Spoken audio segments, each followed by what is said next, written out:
সাংবাদিকৰ ওপৰত কৰা আক্ৰমণৰ নিচিগে বন্ধ কৰক। সাংবাদিক নিৰ্যাতনৰ নিচিগে বন্ধ কৰক। সাংবাদিক নিৰ্যাতনৰ নিচিগে বন্ধ কৰক। হিমন্ত বিশ্বৰ চৌৰাচৰিয়াখনৰ নিচিগে বন্ধ কৰক। হিমন্ত বিশ্বৰ চৌৰাচৰিয়াখন কেতিয়া মানি লোৱা নহ'ব। সাংবাদিকৰ ওপৰত নিৰ্যাতন কৰা নিচিগে বন্ধ কৰক।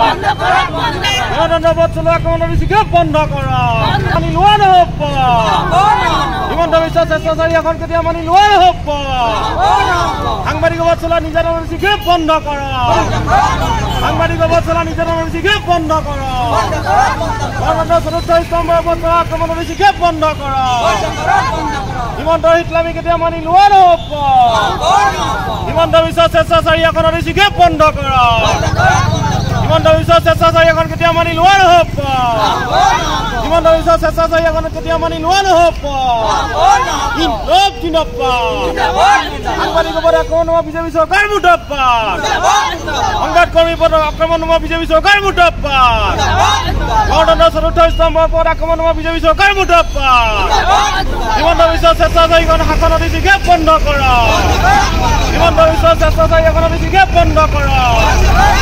হিমন্ত বিশ্ব স্বেচ্ছাচাৰীখনৰ নিচিগে বন্ধ কৰক। হিমন্ত বিশ্ব স্বেচ্ছাচাৰীখনৰ নিচিগে বন্ধ কৰক। সংবাদকৰ্মীৰ ওপৰত নোহোৱা আক্ৰমণৰ নিচিগে বন্ধ কৰক। সমগ্ৰ অসমতে এইকেইদিন দিলৱাৰ হুছেইনৰ গ্ৰেপ্তাৰৰ প্ৰতিবাদত বিভিন্ন কাৰ্যসূচী ৰূপায়ণ কৰা হৈছে আৰু আজি আমি CPIML ডিব্ৰুগড় জিলা সমিতিৰ তৰফৰ পৰা টিংখঙৰ এই ৰাজগড় শ্বহীদ বেদীতে কাৰ্যসূচী ৰূপায়ণ কৰিছোঁ।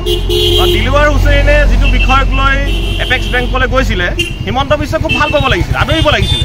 কাৰণ হিমন্ত বিশ্বই কৈ আহিছে যে তেওঁলোক দুৰ্নীতিৰ ক্ষেত্ৰত শূন্য সহনীল আৰু এটা দুৰ্নীতিৰ বিষয় যেতিয়া দিলৱাৰ হুছেইনে উদঙাই দেখালে হিমন্ত বিশ্বতে গুৰুত্ব দিব লাগিছিলে। আমাৰ মুখ্যমন্ত্ৰীয়ে যে গোটেই বিষয়টো গুৰুত্ব দি তদন্ত ঘোষণা কৰিব লাগিছিলে। ওলোটাই কিন্তু যিজন সাংবাদিকে এপেক্স বেংকৰ দুৰ্নীতিটো উদ্ঘাটন কৰি দেখাইছিলে এই MDক যেতিয়া লগ কৰিবলৈ গৈছিলে তেওঁলোকে দিলৱাৰ হুছেইনৰ বিৰুদ্ধে ষড়যন্ত্ৰমূলক কিছুমান গোচৰ দিছিলে আৰু তাৰ পাছতো দিলৱাৰ হুছেইন যেতিয়া মুক্তি হোৱাৰ পাছতো তেওঁলোকে সম্পূৰ্ণ প্ৰতিৰোধপৰায়ণমূলকভাৱে দিলৱাৰ হুছেইনৰ পাছত কিছু বছৰ সিটো গোচৰ দি আছে।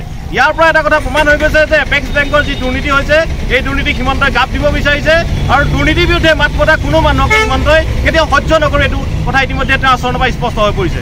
আমি ভাবিছিলোঁ দুৰ্নীতিৰ ক্ষেত্ৰত তেওঁ শূন্য সহনীল হ'ব, কিন্তু দেখা গৈছে যে হিমন্ত বিশ্ব আচলতে দুৰ্নীতি বিৰুদ্ধে যিসকলে মাত মাতে তেওঁলোকৰ বিৰুদ্ধে শূন্য সহনীলতা প্ৰদৰ্শন কৰিছে। আমি ইয়াত ধিক্কাৰ জনাইছোঁ আৰু এই যে বাক স্বাধীনতাৰ ওপৰত সাংবাদিকৰ নিজৰ কৰ্মৰ ওপৰত তেওঁলোকে যিটো আক্ৰমণ হৈছে এটা গণতন্ত্ৰৰ প্ৰতি এটা ভয়ংকৰ দিশ আহি পৰিছে। সেইটো কাৰণে আমি অসমৰ সৰ্বস্ত ৰাইজক ইয়াৰ বিৰুদ্ধে সজাগ সচেতন আৰু আহি থকা দিনবোৰত হিমন্ত চৰকাৰে স্বেচ্ছাচাৰী এখনৰ বিৰুদ্ধে এক প্ৰবল জনমত গঢ়ি তুলিবৰ বাবে আহ্বান জনাইছোঁ।